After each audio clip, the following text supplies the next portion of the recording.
of prep rolls with just 4 ingredients. Make a well in the middle of the flour, then add 2 eggs and start to whisk whilst pouring in the milk. Whisk until smooth, then let the batter rest. Butter your pan, then pour in your batter and swirl it round. Flip once no batter remains and cook on the other side. Fold your crepe in half, then spread over Biscoff spread. I use the crunchy one here. Roll it up tightly so it looks something like this, then drizzle with more Biscoff spread and sprinkle with Biscoff crumbs if you wish. And that's it. Serve warm and enjoy.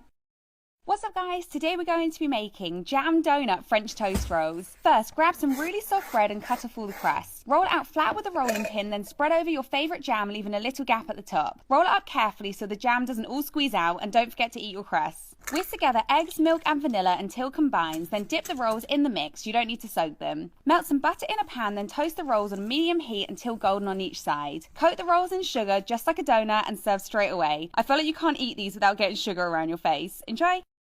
What's up guys, today we're going to be making Kinder Chocolate Stuffed French Toast Rolls. Cut your Kinder bars in half as shown, then grab some really soft bread and cut off the crust. Roll it out nice and flat with a rolling pin, then place half a Kinder bar at the base and roll it up tightly. Next, whisk together eggs, milk and vanilla until fully combined and dunk the rolls in the mix, you don't need to soak them. Melt some butter in a pan and toast the rolls until golden on each side. Coat the rolls in granulated sugar if you wish and drizzle them with melted Nutella. This is totally optional of course. The inside goes all melty and they taste so good. Serve warm and that's it. Enjoy!